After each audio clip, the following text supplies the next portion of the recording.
Starting now, you can get a transcript of each week's Rich Dad Radio Show. Just visit www.richdad.com/radio and download a copy today. This is the Rich Dad Radio Show. The good news and bad news about money. Here's Robert Kiyosaki. Hello. It's Robert Kiyosaki, the Rich Dad Radio Show, the good news and bad news about money. And today's program is about secrets, a secret society. I mean, we've all heard about secret societies. You know, some of them are the more famous ones are Bilderberg Group, the Masons, and the Bohemian Grove. Now, I don't know anything about them, and I've not really cared. But the question for all of us today is this: how do they affect our lives?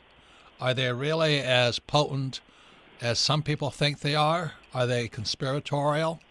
Are they against us? Are they for us? What are these secret societies? And how do they impact the economy?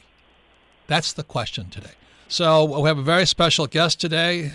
I now call him Sir Edward Griffin. I promoted him tonight. And he just come off another extremely successful Red Pill Expo up in Spokane, Washington. So before we bring Ed on, I'll have Kim comment on how Ed Griffin has affected our lives. Well, thanks, Robert. We all read Ed's book, The Creature from Jekyll Island. We didn't just read it. We studied it. We did a book study. We brought a group of people together. And it's not the easiest read, but it's the most eye-opening book I had read.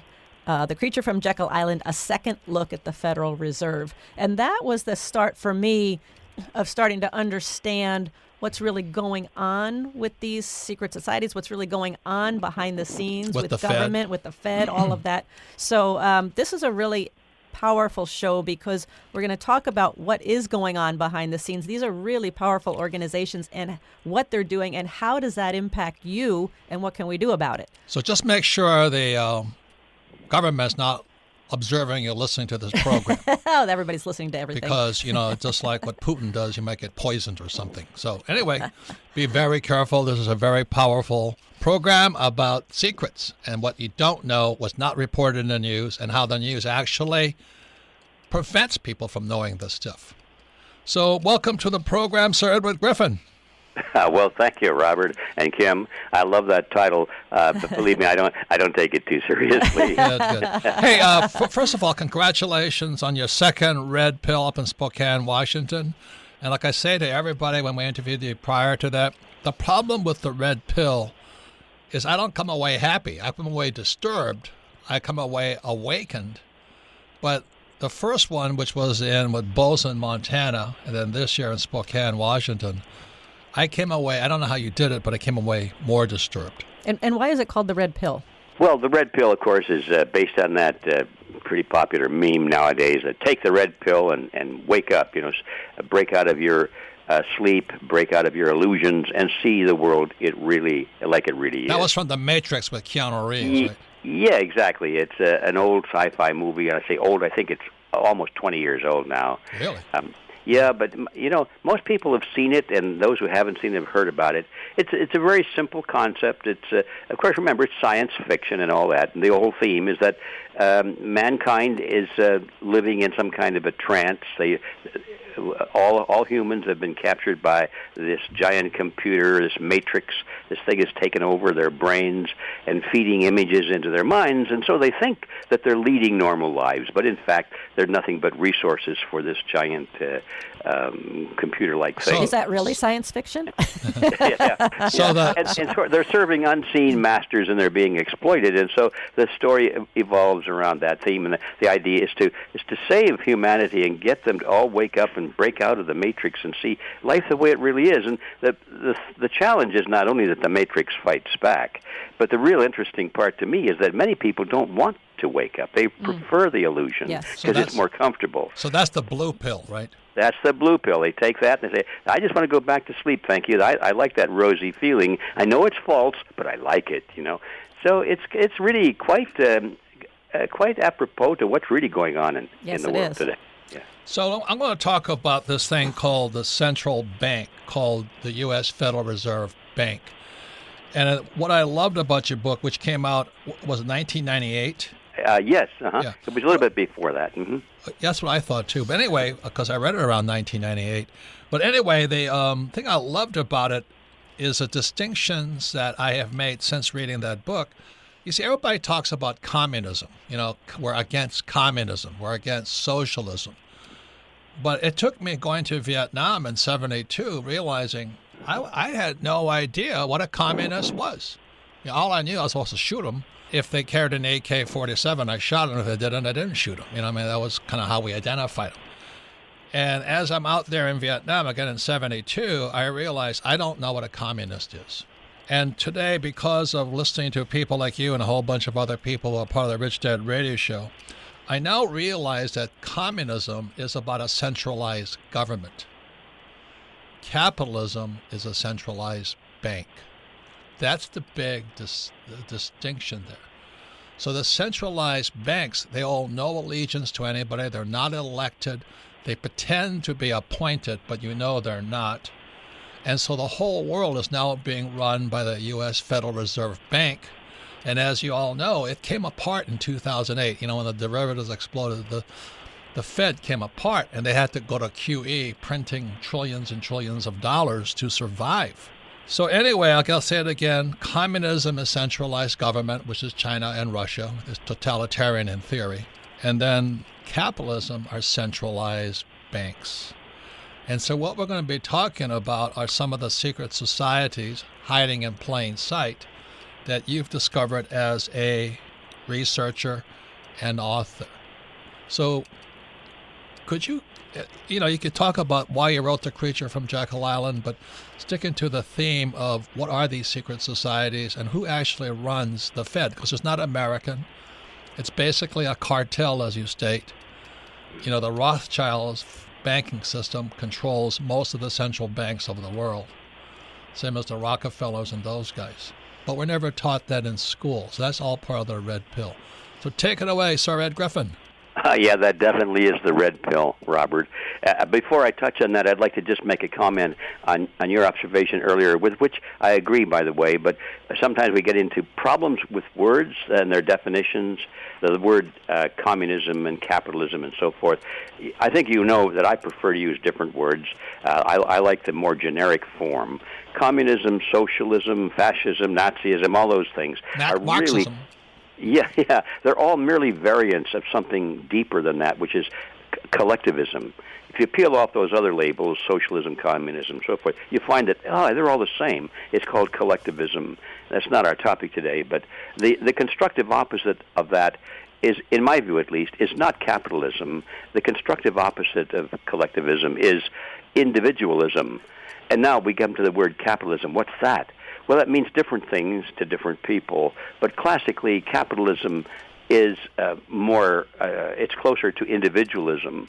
And so I think the central bankers and the governments of the world, even the ones that have a lot of money, the powerful ones like in the U.S., in my view, they're not classical capitalist systems at all anymore. No. Maybe they were. But now they're the same as communism, socialism, fascism. We have adapted collectivism. So it's one form of collectivism fighting another form of collectivism. And we don't have crony capitalism today, and you hear that phrase all the time. We have crony socialism. We have crony communism, crony fascism. In other words, we have collectivism. And so I just had to throw that in because it's one of my favorite themes, that it's true. It's hard to talk about these things when we use words that don't really define the topic. And that's the reason I use the words capitalism versus communism, because it's generic language, not accurate. Yeah, exactly. But it really was true. I was in Vietnam, killing commies out there and going, I don't even know what a commie is. Yeah. And Ed, when you say individualism, are you talking like the individual rights and liberties? Yes, and more. What do you mean by that? Well, the words actually define it. In the governments of the world today, all over the planet today, the people are really collectivist in their thinking because they believe that the basis of society, the ultimate source of authority, is the group, the collective. They think that the individual is something to be despised. They think that the individual must be sacrificed if necessary for the greater good of the greater number. You know, everything is about democracy. Let's count the votes. And if you can get one more vote on your side than the other side, then people think winner takes all. We won, and so now we can do anything we want to that minority. Well, let me ask you this question. Okay, in America, says, well, you go out there and vote. In your opinion, does it make any difference if we vote? Well, at some level it does, because I'd like to keep the system alive that we can restore someday. But right now, it doesn't make a lot of difference, because the people and the issues that we vote for are determined by this very group that we're going to be talking about today. This, I call it a conspiracy, and I didn't used to do that because I wanted to avoid that word. But then everybody said, you're a conspiracy theorist, and so finally I said, okay, let's say that I were. And can we deal with it? Yeah, it doesn't make a difference, because the Republican Party and the Democrat Party really are driven by the very people that we're going to be talking about. So you're voting. It's like you have the same owner of two football teams. Right. All right, you put the teams on the field and you put on a heck of a good show because it brings in the fans and you make a lot of money. But you don't really care who wins. They're both your team. Right. See? So let me ask you this question. We're talking about, again, secret societies. And what spurred you to write The Creature from Jekyll Island, a second look at the Federal Reserve Bank? You know, and guys like Congressman Ron Paul have been writing books called End the Fed and all this. What is the driving motivation behind people like you and Ron Paul and more people are saying, what is this thing called the Fed, the creature? What's inspired you to write The Creature from Jekyll Island? Well, I wish I could say there was some kind of an epiphany that descended upon my brain and said, you've got to write about this because it's the most important thing in the world, etc. It wasn't that at all. It was just, it started off as a curiosity.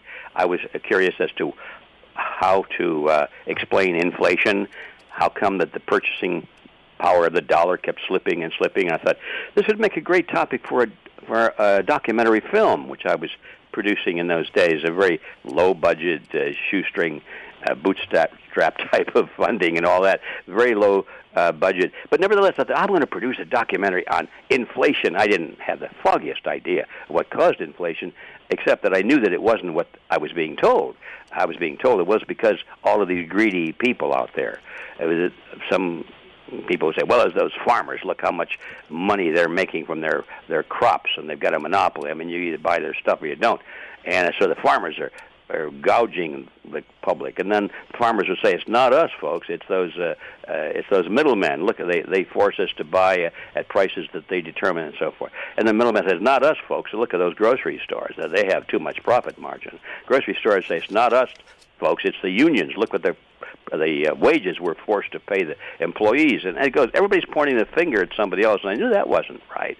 So anyway, I started into it, and it didn't take long. Anybody doing that would come soon to discover that the engine of inflation is the central banks, as we call them, those institutions that have the ability and the authority to create money out of nothing, literally. Well, even worse than out of nothing, they create it out of debt, and so they try and entice as much debt as possible into society so that people will borrow. And what I didn't know then was that the act of borrowing was the act that created the money. The money wasn't there, and you went and borrowed it. No, it wasn't there until you borrowed it. Well, that's like when a person has a credit card. There's no money in the credit card. No, nothing at all. But the moment you use a credit card, you've now created debt. Yes. And money is now created.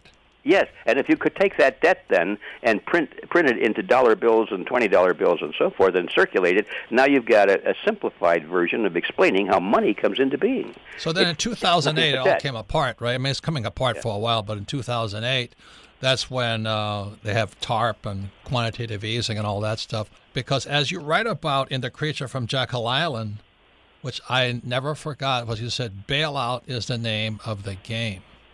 In other words, they print all this money, the rich guys make all the money, and when they screw them up, the Fed bails them out, or something along those lines. Is that correct?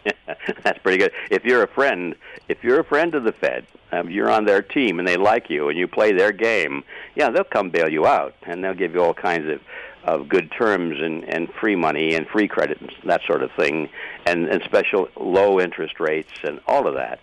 But if you don't play along with them, then they consider you to be the enemy, and they'll come after you. Is the Fed a secret society in plain view? It's in plain view, all right. I don't even think it's a secret society. No, it's an institution that's right out in the open. It always has been out in the open, except during the early stages when they were creating it. They had to do that in secret. That's why they went to Jekyll Island, which is off the coast of Georgia. All these wealthy and the key bankers and a few politicians, they went out of sight. They went on to Jekyll Island, and they spent a week hammering out the details of this thing called the Federal Reserve. And as Robert so accurately called it a moment ago, it's a cartel. It's not a government agency. It's not a bank. It's a cartel of banks. It's also the central banks, which there is the Fed, there's a Bank of Japan, the European Central Bank, and the PBOC, the People's Bank of China. They are the most powerful financial institutions on earth, but they're not really of the people, for the people, or by the people. Is that correct? That is absolutely correct. Yeah, they're private institutions. They're very powerful because they make the money, and if you make the money, as Lord Rothschild said a long time ago, those people who make the money will determine how the nation goes, because they can buy the politicians and they can pass the laws, even though they remain invisible and behind the scenes. So once again, this is Robert Kiyosaki, the Rich Dad Radio Show. We're talking to Sir Edward Griffin, his author and researcher, the author of the book, The Creature from Jekyll Island. His website is realityzone.com, and we're talking about secret societies. But many of them are hiding in plain sight. So one of the secret societies we're going to talk about is, it was created by this guy, Cecil Rhodes, a long time ago, which is called today known as the Rhodes Scholarship and all this. And guys like Clinton were part of the Rhodes Scholarship. He was a Rhodes Scholar. That's absolutely right. At the end of the Red Pill, which was held this time in Spokane, Ed said some things that just my brain went, the pieces of the puzzle are falling into place. You can see them more clearly. Another part of the secret society is the Council of Foreign Relations, CFR, but also there's banks like Goldman Sachs. If you notice, most of the central banks are run by Goldman Sachs guys. So the reason I love hanging out with Ed is that the picture or the pieces of the puzzle come clearer and clearer into sight. So when we come back, we're going to talk about President Clinton, a man of the people and for the people, and also how he affected the world economy. You're listening to the Rich Dad Radio Show with Robert Kiyosaki. Don't be like Charlie. Charlie is that do-it-yourselfer who does himself in. Do-it-yourself is good for tile and grout. It is not good for asset protection. Charlie thought he'd save a few dollars forming his LLC online. With no guidance, he did it wrong. When he sold the property, he lost thousands and thousands of dollars. He did himself in by trying to do it himself. Don't burn yourself. Use Corporate Direct to set up and maintain your LLCs and corporations. Corporate Direct is owned and operated by attorney and Rich Dad advisor Garrett Sutton. Garrett wrote the bestsellers Loopholes of Real Estate and Start Your Own Corporation. He is Robert Kiyosaki's attorney for asset protection. He and his team will do it right. Visit them at corporatedirect.com or call 800-600-1760. Mention Rich Dad and receive $100 off your formation fee. That's corporatedirect.com, corporatedirect.com. Log on to richdadradio.com while you listen. Now back to Robert Kiyosaki. Welcome back, Robert Kiyosaki, the Rich Dad Radio Show. Today's theme is about secret societies, but many of these secret societies are in plain sight. More specifically, we're talking about the Federal Reserve Bank, the Rhodes Scholarship, and things like that. The Council of Foreign Relations are always on television. And, banks like Goldman Sachs. If you look, most central banks are run by Goldman Sachs guys. And if you look at that, you go, wait a minute, maybe that's not a secret. But the problem is, since our educational system is so screwed up and so left biased anyway, you don't learn anything. As I started this whole program, I didn't know what a communist or a capitalist was when I left school. I joined the Marine Corps, and I go out to kill commies. I don't even know what a communist is. So I decided before I shoot any more of them, I'd better start getting educated. So our guest today is Sir Edward Griffin. He's the author of the great book, The Creature from Jekyll Island, Second Look at the Federal Reserve Bank. He's an author and researcher, and his website is realityzone.com. And he just came back from his very, very potent Red Pill Expo. As I said to you, I'm not going back anymore because every time I go there, I get more disturbed. So this is the second time I went and I got more disturbed and came back. And Kathy Grady went there with her husband, Will, and they had never been, they weren't at the first one, but Will made a very important distinction. He says, you know what made the red pill so powerful? I went, no. He said, what is that? He says, there was no reporters. I said, what does that mean? He says, you see what happens, we get most of our news from reporters. And those guys are lying sacks of you know what. You know, they all have their bias and all that. So what Ed had at the Red Pill were the real guys. You know, these guys are actually have done it. They're in the trenches. They know what's happening. They were witnesses to events. So that's what made the Red Pill so powerful. And once again, we're talking today about secret societies like the Council of Foreign Relationships, the Rhodes Scholarship, and guys like Bill Clinton, who was a Rhodes Scholar. Any comments, Kim? Well, I'm the eternal optimist, and my wish or whatever is I like this idea of the red pill versus the blue pill, because the blue pill is you take it and you kind of go along with the crowd and you're basically sound asleep. And I'm trusting that there's a lot of movements happening right now, and there's a lot of anti-establishment movements happening now. And my hope is that maybe more and more people are taking the red pill, and maybe more and more people are starting to wake up to what's going on. But Robert, you have a really great question for Ed, because there's so much, I have no idea so much of what's going on behind the scenes and these secret societies and what they're all about. Correct. And I'm going to say something about the red pill. It's like, you know, if you get a flashlight and you turn the flashlight on, the cockroaches run. So the problem is, ladies and gentlemen, it's exactly as Trump is saying. It's all fake news. So, Ed, we're talking about the CFR, the central banks. CFR is Council of Foreign Relations. They're always on TV. And then also what was the Rhodes Scholarship. So at the end of the Red Pill, you wrote about Cecil, you read this article about Cecil Rhodes, and then how Clinton went to Oxford for the Rhodes Scholarship.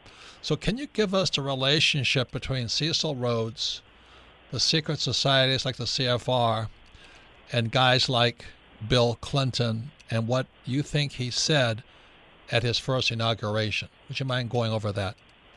Yeah, that is the heart of the whole thing. So I'm tempted just to jump right into my presentation, but that's not going to work.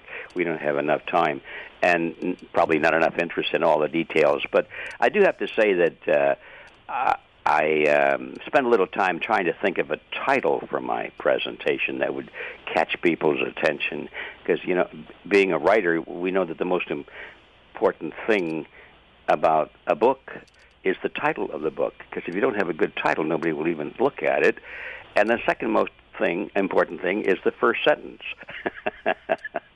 And after that, if they're still there, it's a lot easier. So anyway, the title of this presentation, as you know, is The Quigley Formula, a conspiratorial view of history as described by the conspirators themselves.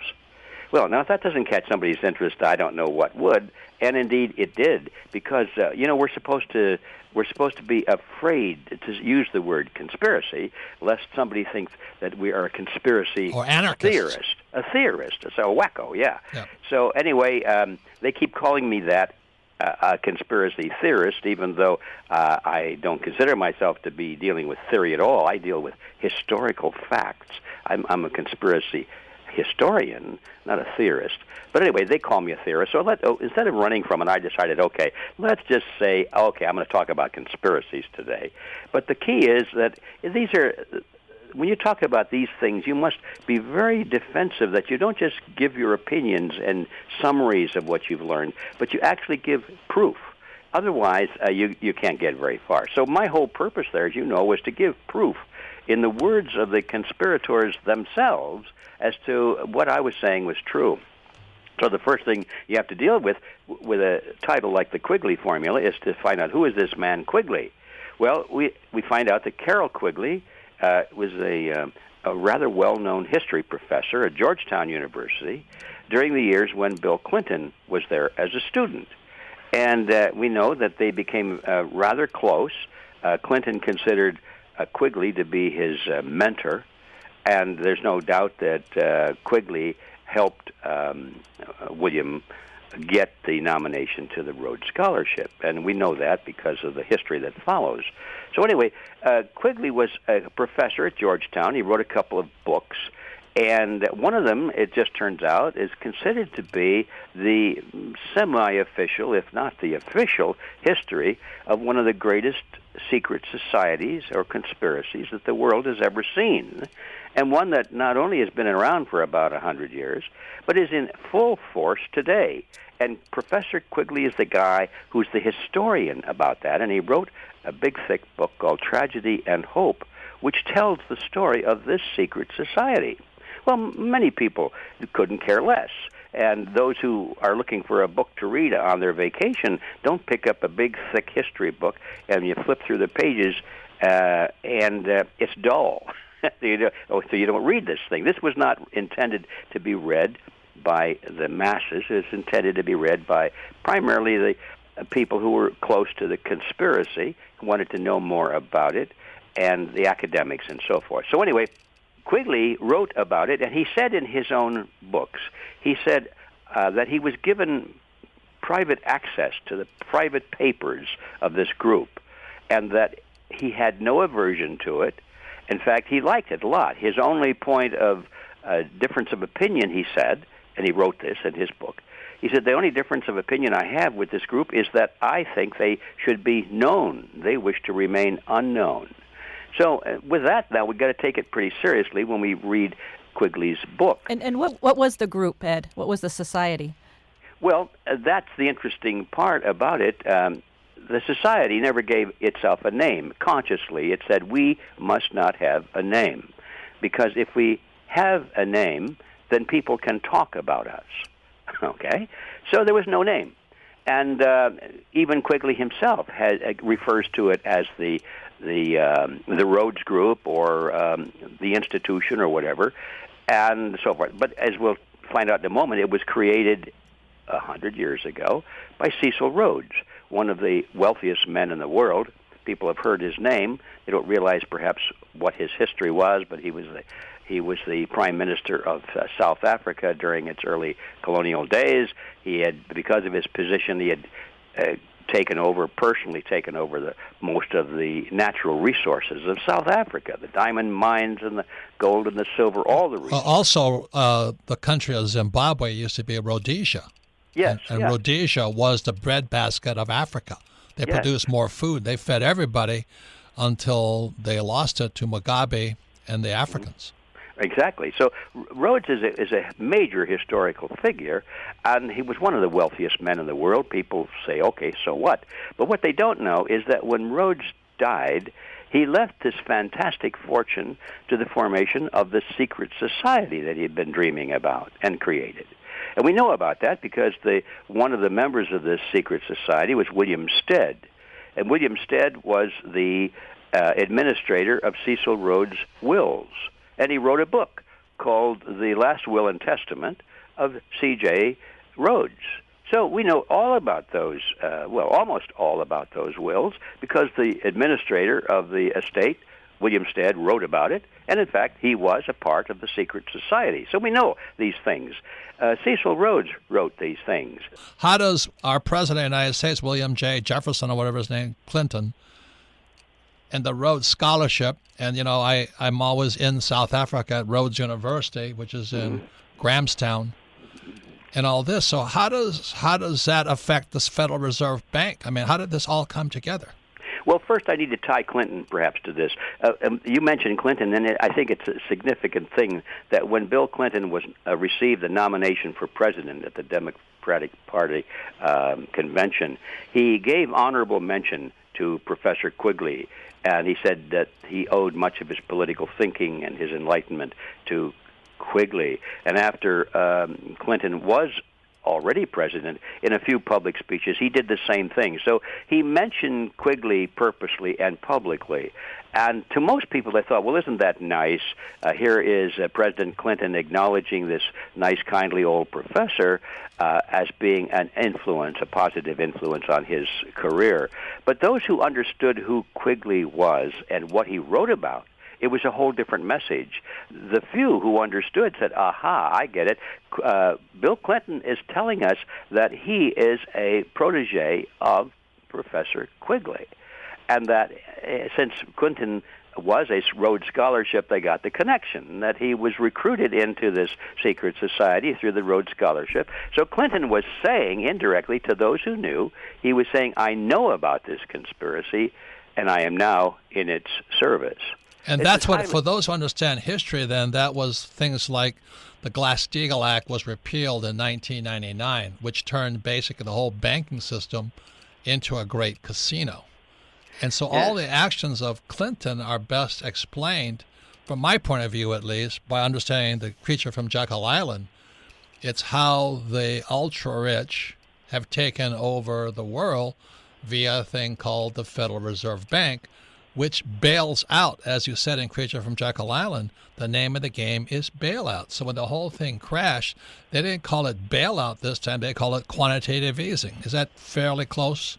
Well, the two are connected, yes. In order to bail out these banks and their corporate institutions that are, the source of their great monetary power, in order to bail them out, you've got to have money to give them. So in order to give them the money, you've got to have the legislation that authorizes you to do that. So you go to Congress. Congress dutifully says, yeah, how much do you want? And they'll authorize any amount that you say, and then give the Federal Reserve the authority to do what it was designed to do, which is to create this money out of nothing. And that was Paulson. And then they give it to their buddies. Right, and that was Paulson, who was from Goldman Sachs. Yes. And he was head of the Treasury, which then authorized guys like Bernanke to print quantitative easing. Yes. And actually, the Fed now has ways of doing that anyway, but it's better, they think, of just having it done legitimately out in the open through Congress. Congress says yes, no matter what, because they go in and they tell Congress, look, if you don't give us this power by noon, why the whole banking system's going to come unglued. There'll be panics. People will be shooting each other in the streets. America will be taken over by China and Russia, and you will be responsible, Mr. Congressman, for this great disaster to our country because you refused to vote for this simple little authorization bill to create some more money. So that's how they do it. The first one was TARP. So let me get back to a question here. So you said that when Clinton is talking about his mentor Quigley, that he was giving the nod that I'm on board with the secret society. What is the purpose of the secret? What do they want to do? What does the Cecil Rhodes Society want to do? What's their purpose? All right, let's cut right to the chase. In the words of these people themselves, including Cecil Rhodes, the goal is nothing less than world conquest. Conquest not with guns and bullets and that kind of thing, but conquest through the economic system, through the banking system, and what they call the central banks of the world working in unison, all of which are controlled by members of their secret society. Which is the Rothschild Bank controls most, not all of them, but they're involved in most of them. They're right smack in the middle of it. It's hard to see where this comes to the surface, but when it does come to the surface, it's very recognizable. The Bank of International Settlements, for example, is a highly visible component of it. This is in Switzerland, and this is where all of these central banks gather on a regular, ongoing basis, and they have secret conclaves, and they decide, okay, what are we, meaning this world group, what are we going to do in the economic field? And the goal, of course, is to keep their economic control over all the nations of the world. They know if they can control the economy of a nation, they can control every aspect of the nation. They can control the politicians. Yeah, you went over some really quickly. The BIS, Bank of International Settlements, I believe is in Lucerne, Switzerland. Yes. It's the central bank's central bank. That's how I heard it described. Well, this whole organization, that was involved in that, they don't really have any national affinity, allegiance. No loyalty. None of these people care a hoot about the country in which they reside or they were born in. They may carry a U.S. Passport or citizenship. They may be from the UK. They may be from France. Who cares? They don't really care. They consider themselves as loyal only to this secret society. That's their ultimate. And so the purpose is the purpose just power-driven, money-driven? It's families that just, I mean, why? I guess I'm asking why. It's very simple, Kim. It's power. Yeah. Money, why do people want money? Because money is power. Yeah. So they're really after the power, and the money is the path to it. The day may come when there will be no money as we know it, but there will remain power, and it'll be through other means, perhaps little chips in your hand and units, digital units floating around. There may be no money, no cash at least. There'll be something that'll serve as money, but it's not important whether the money is paper or credit card money or checkbook money, as long as it is controlled by these people, and they can determine how much of it there is, who gets it, how easy it is to get, and so forth. They will control the world, and that's what Mayer Amschel Rothschild said back. He was born he died in 1812, so it was a long time ago. But he says, give me control of the nation's money supply, and I care not who makes the rules. In other words, it doesn't make a difference if it's Republican, Democrat, communist, capitalist, liberal, or conservative. You see, It's always money that controls the world, and that's why there's no financial education in schools, because you'd have to bring Ed in, and they take him out. Well, they certainly are not friendly to my message and yours, Robert. And that's why the red pill, the press always comes around and trashes you. Yeah. And it's getting dangerous for me to hang out with you, Ed. Yeah, I know. Keep your eye to the sky, you know. So Ed, as more and more people become aware of these secret societies, and more people take the red pill, and more people get more aware, what does that mean what do we do with this information? What does that mean to the individual? Well, that's a really good question, because many people don't ask that question. They are more concerned with finding out who are these people. You know, are they all bankers, or are they politicians? Are they well, wait a minute, are they Democrats?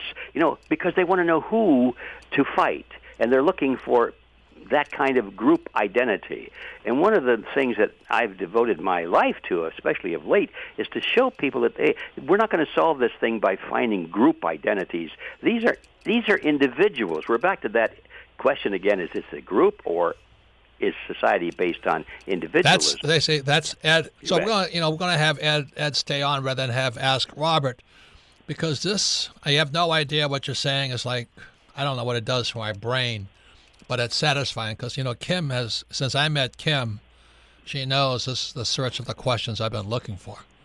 And so when I was at Red Pill, and when you closed it out and you talked about Professor Quigley and President Clinton, it all kind of the pieces of a 1,000-piece puzzle came to a close.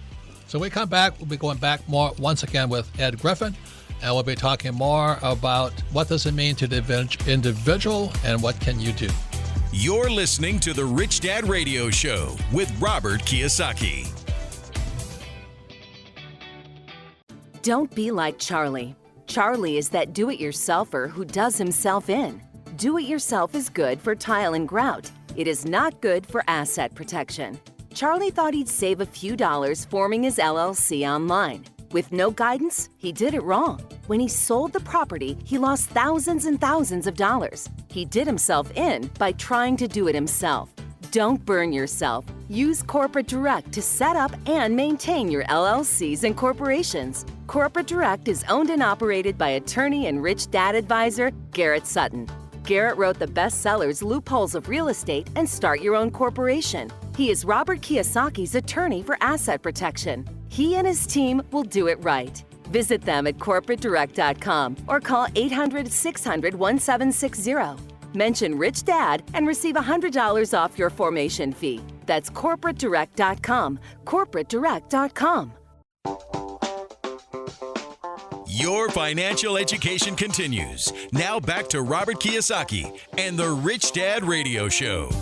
Welcome back, Robert Kiyosaki, the Rich Dad Radio Show, the good news and bad news about money. Once again, you can listen to the Rich Dad Radio Show anytime, anywhere on iTunes or Android, and all of our programs are archived at richdadradio.com. We archive them for two reasons. Reason number one, you listen to this program again, you'll be twice as smart. The second reason, this is an opportunity for you to have your friends, family, and business partners listen to this program and discuss, because when you listen to it and discuss, even more will come into mind. And I would say this is a very, very important program for everybody, especially at this time. And the reason for that, the reason we have Ed Griffin on, he's the author of the book, The Creature from Jekyll Island, it's about the Federal Reserve Bank, is this is the reason the Rich Dad Company was formed. It was back in '83, I read a book by Dr. R. Buckminster Fuller called The Grunch of Giants. And the Grunch of Giants, I mean, in that book, Fuller, he was not political, but he said that basically that Ronald Reagan was a stooge. That surrounding Reagan were the guys that actually ran the show. Guys like Caspar Weinberger, Summers, Rubin, and all these characters who still influence guys like Clinton and all that. So the reason this show is so important is the reason that the Rich Dad Company was formed. And I met Kim in '83 also. Well, she didn't go out with me until '84. But anyway, it was I went nuts reading The Grunch of Giants, and then I come across Ed's book in the '90s, and all the pieces of the puzzle start to fit together. Questions I've always asked at the Rich Dad Company: why isn't financial education taught in school? Well, the reason is they don't want you to know anything. That's the reason. So if you find me dead, shot, murdered, poisoned, whatever it is, because you listen to this program. So don't tell people you listen to this program, because it's really about the secrets. What are the secrets that are coming to light, and who are the people hiding in plain sight? Like every time I see, Larry Summers and Robert Rubin and Phil Graham and all these famous people, and Weinberger, I have a different point of view of our leaders. Any comment, Kim? Yes, well, our guest, a very special guest, is G. Edward Griffin. He's a researcher and author of The Creature from Jekyll Island. And so, Ed, my question is, as more and more people learn about these secret societies and this plan to take over the world, and what does the individual do with all this information? Well, that's where we left off on this. Is the greatest question of all, because if you have the information and you don't do anything smart with it, then you might as well not have it at all. Yes. And the biggest danger there is that many people don't know the right question to ask. They want to know who is behind this. And that I'm not saying that's not an important question. We do need to know what individuals are behind this. But if you're looking for a group, so you can say, these are the lawyers. Let's get rid of the lawyers. Or if you're looking for a group, these are the Democrats. The Democrats, they're the ones. Or a lot of these bankers are Jews, so that's the Jews. Or maybe they say, well, it's who knows. We're looking for a group, and that's a dead-end street, because at least in Freedom Force and in my world, we don't look at people like the groups to which they belong. We look at everybody as an individual, and that's how we treat them. And I think we're getting now to this answer to your question, what do you do about this? We start off by saying what we don't do. We don't try and deal with this by eliminating or attacking groups of people, either by race or religion or ethnic origin or political affinity or anything like that. We have to, in this case specifically, we have to take the tools or the weapons away from the people who are doing this, regardless of what groups to which they belong. What are the weapons? The weapon, in order to make this whole scheme, this conspiracy work, is called collectivism. And now this is where it gets tough, because people don't want to learn a new word. They don't want to have to think, what is that? And, of course, that is the theory or the ideology that the way to best order ourselves is through governments that are based on the concept that The leaders are all powerful, and they should decide all things on the basis of group mentality. We'll have votes, and those who get the 51% or higher, those are the winner take all. They're the ones now that can do whatever they wish in the name of the people. This is how these conspiracies work. They control those instruments by which people think that they are doing what the majority wants. They control the elections. They control the media. They control the input of information through schools, so that people don't really understand that what they think the group wants is actually engineered. It's handed to them and say, this is what the group wants. Now you better follow it. You see. So we have to dismantle that weapon that they use, and that means we have to turn the whole concept of government around. People have to stop asking the government to do this and take care of them and to control that. They have to realize that people themselves have individual responsibilities for these things, and we can't rely on committees and the engines of government to do these things, because those engines of government will always be corrupted by those who have financial power. What Ed is talking about is the reason Rich Dad was created back in 1996 with the cash flow game. There's no financial education in school. People don't know what income is, income statements, balance sheets. They don't know any of that stuff. So for Rich Dad, we actually believe that education might get you out of this mess. The second thing is I have another book coming out called Fake, which I'm asking you guys to participate in. But one of the things about fake is that the reason we came off the gold standard in 1971 is the government cannot print gold, but they do print ETFs, which I don't like ETFs. Another thing is this cyber currency or Bitcoin is actually threatening centralized banking. So we have a lot of things coming apart right now, and I'm going to ask Ed, like I said, if you shine a light on a cockroach, they go into hiding. Aren't you basically saying it's time to shine the light through education on the cockroaches?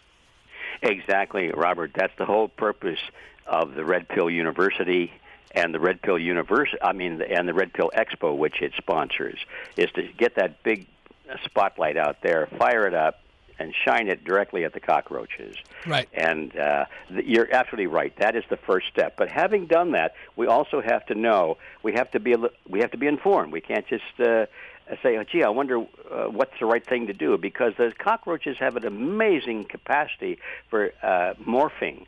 They historically have always figured out what the public wants that's not going to be in their best interest, and then they run around on the other side and pretend to be leaders of their own opposition.